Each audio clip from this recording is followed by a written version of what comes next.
Radioactive Sports Hour. Sorry for the odd opening. We're back. Though it's been a long layoff, and we're here to talk about what everybody wants us to talk about. Jose Canseco's birthday. And University of Tennessee football. 60 days to a football season. Yes. I Yeah, can't. It's 2 months away. And it's looking like it'll be a good football season. Finally. It's shaping up to be that way. I'm so tired of sucking at football. I'm tired of everyone talking crap about UT football. And Heritage football's looking good this year, man. Yeah, That's not what this show's about. No. We're going to break down the schedule this year, and I think Tennessee has some potential this year. They really do. We can go places. We can. Obviously, it's well documented. We start the year out in Georgia at the Georgia Dome facing off against NC State. Yeah. And NC State, really, I think we should beat. We should. I mean, there's obviously a chance, though, that doesn't go our way. But, I mean, they're a decent ACC team, but... And we're a decent SEC team. So, or were last year. Yeah. They're going to need David Amerson to play a good game against Tyler Bray. It's going to be interesting to see how Tyler Bray does with Justin Hunter this year coming back off that ACL. I mean, Tyler Bray's legitimately a top 2 or 3 quarterback in the SEC They have him projected as a... second round... No, I've seen projections of him going as the first quarterback. I mean, I've seen it, but he'd have to... Those are high expectations. And I mean, he has the potential to do it. He has the potential, but he's got to get his head on straight. Oh, he is such a jerk. Mm-hmm. I wish he was a good guy, but he's not. No, not at all. But David Amerson... Justin Hunter will go first round. Yeah, David Amerson will too, though. Oh, yeah. He's going to be on NC Justin State. Hunter. But that leaves Derrick Rogers open. Yeah. Also, we'll see how the running game can do to maybe push it forward and open up the pass game. The running game's going to have to shape up a little bit this year, especially after last year's horrendous performance. Our O-line they need to be good this year. Well, there's no excuse for them now. Youth and inexperience Not there and anymore. lack of depth is just not an excuse. Moving on to the next game, which is Georgia State. Georgia State's key players are none, and their strengths are... Well, they have as many strengths as they do key players. If we don't beat them by 21, if we don't beat them by 3 touchdowns, I will be disappointed. Yeah. There's no excuse to not beat them. Beat their brains out, really. Yeah. Especially if we lose to NC State, because we're going to be mad. Oh, man. But we're not going to lose to NC State. No, we're not. So going into Florida, we're going to be 2-0, which is a familiar story.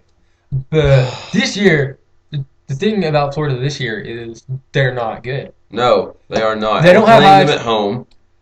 They don't have high expectations, even for themselves, which is crazy because Florida fans usually expect a national championship going into the year. They have an inconsistent quarterback, and they have a not very good coach. Yeah. I remember when Tennessee was looking for a coach after Lane Kiffin. Me and Shane both were just like, I really hope it's not Will Muschamp because he was in. Yeah, his name was thrown around a lot. And in fact, I think they offered him the job, and he turned the offer down. Yes. But Florida's best player is kicker Caleb Sturgis. Yeah. Oh my God, who the hell cares? I mean, I guess his parents. I guess. I don't care. It's not really a big deal. It's a kicker. I mean, I think Will Muschamp is a good recruiter. A kicker can make or break the game if the teams are close, but Tennessee, I think, is just a better team this year. Yeah. We have a way better our offense is much better than their defense is. Right. And our defense is kind of even with their offense. Yeah. So, they're losing their quarterback. Yeah. John Bradley was a perfect fit in that offense, and they're losing him this year. I think we should win by 10 to 14 points, honestly. We should. I mean, it's also, Florida, so they'll we'll be going in 2-0, and I think Tennessee's going to be a really exciting team this year, and that's going to have a lot of fans pumped up. Yeah. Florida's going to be sold out, and I think after beating NC State, I think we're going to kind of beat them. I think we're kind of going to manhandle them, and that's going to get people really excited. Yeah. Florida is going to be just a crazy environment. Yeah, that's going to be awful, but I'm going anyways. Yeah. That's kind of weird. I don't know why I did that. But after Florida, we play the powerhouse of Akron, who has won a total of 2 games over the course of the last 2 seasons. At first glance, I thought I said Akon. No, we're playing Akon. We're playing Akon, guys. No, we're playing the Akron Zips. Right now, what the heck is a zip? I mean, I I don't know that I want to know. Akron has the same key players and strengths as Georgia State. It should be another game that we should be able to rest our starters. And, Yeah, but Akron is a Division I team. but they aren't. Like there are Division I teams, and then there are there are Division I teams. It's not I really. mean, whatever. Akron stinks. Akron just sucks at football. Let's just be honest. Yeah. But moving on from Akron, we should be 4-0 going into Georgia. That game's gonna be a toss up. That's not. It will be now because they just lost Isaiah Crowell. Yeah. Who was arrested for carrying a pistol. Whoa. I wonder if he's friends with Jansen Jackson. Maybe. Robbing convenience stores while driving a Prius. So I don't so understand stupid. Oh god, we really could have used them last year, but that's neither here nor there. Georgia, it's at Georgia, it's between the hedges. I think that rivalry really needs some more juice between Tennessee and Georgia. But Yeah. I don't know. We can win. I don't know if we will. Mark Richt is just a way better coach than Derek Dooley. Yeah, Uh, definitely. Tennessee's defense, I don't know how we're going to play against like a real team, like an actual strong team, because we're switching to the 3-4, and I don't know.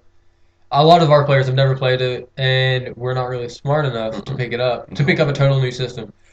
Tennessee has had like, what was it, 8 players so far this year? It was like 8 players going into June, Yeah. suspended for academic purposes, like Yeah. for keeping their GPA being below, what is it, 2.5? Yeah, I think so. Like, it's not hard to have a 2.5 GPA. No, you just got to take That's junk that's a classes. C. That's Yeah. a C in stupid people classes. Yeah, especially the classes they take. Oh yeah, But yeah. anyways, and Georgia- all the academic opportunities they have at Stokely Center, right? That's what they call the tutoring place. Yeah. I mean, there's no reason that any athlete at UT should have a GPA under 2.5. No, but moving on to talking about Georgia again. Georgia, of course, brings back possibly the best quarterback in the SEC, in Aaron Murray. And he's up there with Tyler Bray. And I mean, I can't really And remember the other ones they have a good that would be in that same group. they have a good defense. They have a good backfield. Tyler Wilson, maybe. So that game's gonna be really toss up. Derek Dooley is notorious for not being good in close games, for having the opposite of of Les Miles. Yeah, And I don't know. I just think I think I Georgia's just- going to pull that one out. yeah, I just don't trust. So we're Derek talking Dooley. right now 4-1 through Going- 5 games, going- which is great. to Mississippi. Oh yeah, I'll take that, especially after these Yeah. last few years.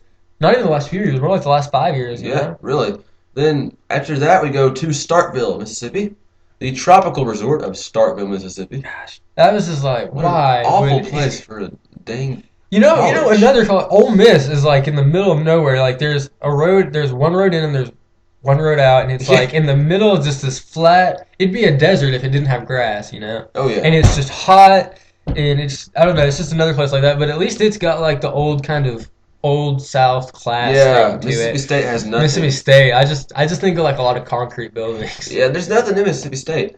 They do bring back their quarterback in Tyler Russell, who's actually a pretty good quarterback. They have Jonathan, I can't remember his name, Burles. Jonathan Burles coming back. He's their wide receiver. But their quarterback receiver combo is not near the power of ours. Ours No, is NFL, all like Pro Bowl, you know. Yeah, ours is power. great. Georgia's is great. Arkansas's is great. Nobody else has what we have.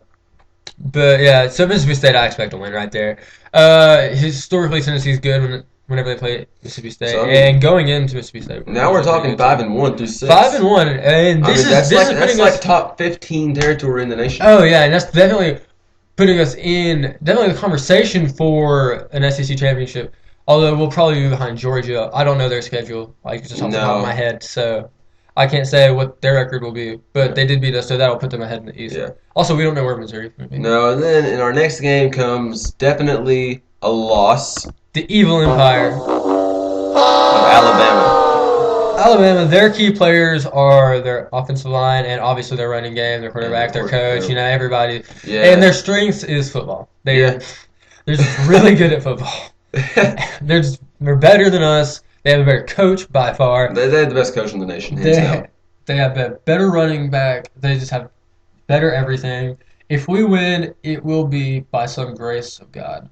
Which is possible. I I mean, wouldn't count on it, but it's definitely possible. I don't know if we have a Tim Tebow on our team, but No, but so yeah, there's a loss. right there, going into South Carolina. This is a tough part of our schedule right here. Alabama, South South Carolina. Carolina, guess what? Definitely Georgia. Then going into Mississippi State, but we should probably win that. But we'll be tired. Definitely going into Alabama, and that doesn't Yeah. help. And then going into South Carolina, which is At South Carolina is going to be a pain. oh yeah, Steve Spurrier. I mean, he's just Spurrier's turned that into a really hard place to win. South Carolina brings back both their quarterback and running back, and Connor Shaw, and obviously the potential Heisman winner in Marcus Lattimore. He's just great. Like Yeah. once And he then- totally kind of saved their program. Yeah, and then Up there their with massive Spurrier. defensive lineman in Jadeveon Clowney, And who was a freshman last year but played like a junior. one thing you have to say about South Carolina is they have a really good home field advantage. But even back when they were winning like one game a year, their fans always filled the stadium. It's a very loyal fan base, and I don't know, really, you got to respect that. Especially since at UT we've had a loyal fan base, but our stadium's been at about 75% capacity. Yeah, recently. other than the Alabama game 2 years ago when it was pretty much all crimson. Yeah, That that was was pathetic. embarrassing. South Carolina has an outstanding defensive backfield. They start the season ranked number 9 in the country, which is the highest they've ever been ranked preseason. Steve Spurrier expects big things from this team, especially now with Georgia's decline Yeah. here recently. South Carolina is definitely going to be a team to watch going into the SEC championship. I think they're going to be one of the three teams in the race. I think we'll be in it too, but I expect a loss to South Carolina, and that'll probably put us out of the race. That'll put us currently at a record of 6-3. No, 5-3, which is not horrendous, but not really. Where you Especially want it to not be. with this part of the schedule coming up, No, we've got a shot. The next game is at home for homecoming against Troy. which Troy is one of those teams that's like Air Force that they can trip you up, but they probably won't. You know, Yeah, I mean they're going to win the Sun Belt. They always do. they have a great offense, but so do we. They've you hung know? with a lot of great teams over the years too. They almost beat LSU a few years ago. I They think almost they're- beat Arkansas a few years ago. I mean they're a decent team. They're just probably not going to beat Tennessee. Yeah, they're not going to beat Tennessee, and so I mean 6-3. 6-3 right there. Then we go. And that's to already- then we go to the biggest toss-up of the season at home against Missouri. oh, we don't know what we're getting. I wish Blaine Gabbert was still their quarterback because Yeah, then 'cause I'd he definitely stinks. notch that up as a win. Yeah.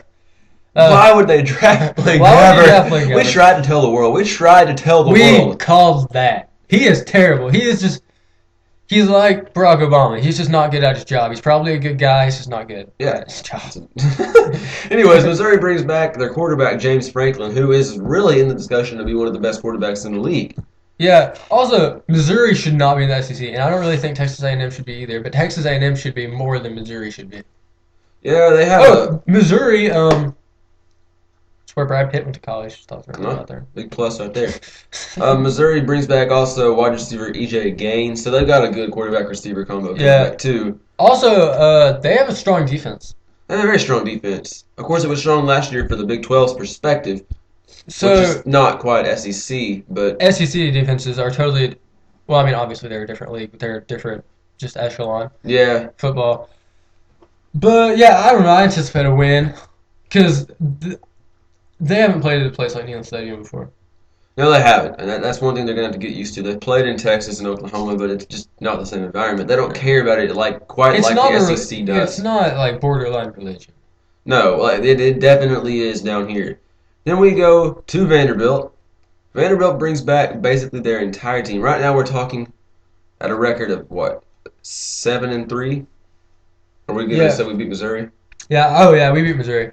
The other thing with Missouri is when we beat them, when we get ahead of them, I think we should start chanting SEC because I'm not ever going to accept them as an SEC school because they're not, No, not at all. and they definitely shouldn't be in the East, But now we go to Nashville. We face off with Vanderbilt. which is basically a home game. They bring back their entire team, including quarterback Jordan Rogers, who just happens to be Aaron Rodgers' brother, and halfback Zach Stacy. Now, Stacy's recently, mom. one idiot fan had the nerve to tell me that Vanderbilt was At going Gov to School. win the SEC. Which he told you that at Gov School, which is where our state sends its best and brightest, and Shane Maples was one of them. Anyways, his argument was they were returning their entire team. So what? Here's the catch. That entire team won 6 games last year. What makes you think they're going to turn around and win 12 this year? You bring back a piece of poop, it's still just gonna be a piece of poop. Yeah, it doesn't make any sense. His logic was completely awful, but they should be at least a little bit better this year than they were last year. And that guy is one of our best and brightest. Yeah. I mean, I don't really. expect them to contend for the title, but 7 or 8 wins is out of the question for Vanderbilt. Oh yeah, And they've I got, mean, I'd honestly, say 8 wins is probably stretching it, but I don't know, 7 but maybe. they've got one of the best coaches in They the do league, have I think. James good Franklin coaches. is an incredible coach and a great recruiter. Although Patton Robinette is going to Vanderbilt. Patton Robinette is going to Vanderbilt. I don't- Traitor. Why would Traitor. First he goes to Maryville from Heritage, which we don't like, but whatever.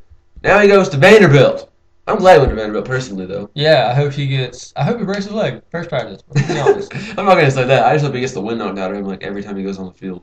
Mhm. Hope he Well, gets I mean, if that clocked. happens enough, then we'll break I his mean, leg. yeah. But coming off that Vanderbilt win, we go to Kentucky. We're going to start Well, the we come streak home for again. Kentucky. Oh yeah, come home for Kentucky. But on the schedule, we go Yeah. to the game. We which play would be- Kentucky at Inland Stadium. Yes. Let's clarify. Let's clear that up. And we are going to beat them like a 50s housewife. It's going to be terrible. We're so mad at Kentucky. I mean, oh god, it's just going to be. It's gonna be awful. We're going to beat them. We may beat them by 50. Yeah. We asked Jim Mora about Tennessee's performance last year against Kentucky, and this is what he had to say. In my opinion, that sucked. Yeah, it And it really did. did. Just like Tyler Ray, how do you not try? Like as Right. just as a football player, I don't understand how you go into a game and you don't. That try. will not happen this year, though. No, it won't. It will not happen. We are going to beat the brains out of Kentucky. And then we're gonna go to a bowl game, probably Outback Capital One, Maybe Cotton Bowl. Cotton Bowl, or Because right now we're looking 9-3, and 9-3. I mean, legitimately, if- we could potentially beat Georgia. They might not be as good as people think they're Yeah. going to be. I think South Carolina's pretty set at where they're at. But then there's also some games that are toss-ups that we could lose, like Florida and Missouri. oh yeah, I don't know. We may be being optimistic here, but I think Tennessee really is a good team. This team has been together a long time, and I don't know. It's time for them to win, unless they have the Tony Romo syndrome where they're just losers, just naturally. Yeah. I mean, we sat here and came up with 9 wins. I think 8 is much more realistic. Oh yeah. But, I mean, looking at the schedule, there's really a legitimate chance that they can get 9 wins. Oh yeah. And if But you it's get a lot 9 to wins, expect. I mean, that's if everything goes well, no one gets hurt, no one gets in trouble. which And is a we'll lot just- to ask. Yeah. I mean, last year a lot of people got hurt, and I mean, No people one- always get in trouble. Yeah. But I mean, sitting at 9-3, you could go to the SEC championship again. That's potential. Although I think Georgia and South Carolina are going to be It depends on what extremely happens tough with to them. beat. They have to hope that no one gets Yeah, hurt. What if does not- Lattimore gets hurt? It does not help that we play Georgia and South Carolina on the road. It doesn't help at all. I mean, Lattimore may get hurt. Steve Spurrier may get hurt. Who knows? You never know. Crazy things happen. But we should let you know that this year, well, maybe not this year, in the near future in college football, and I know you heard this, but it's still We posted it still on our a big page. It's a deal. big deal. There will be Playoffs? Don't talk about Finally. playoffs. You kidding Finally. me? Playoffs? And how many teams are going to be in this new playoff system? Yep. That's what I'm talking about. Woo! Can't wait. Shane is going ham on the track. I hate the BCS. On the soundboard here. It's about time. And the BCS committee or the committee. They weren't the BCS committee, but Yeah. they had the cojones to. When someone asked them the question, what took so long, they said, "Oh, I thought we acted efficiently." 10 years is not efficiently. No, not at all. The People- BCS had one shining moment. That was 1998. Went to the We're a little biased, but Yeah. What are they gonna do? What are they gonna do when 4 SEC teams make it? no.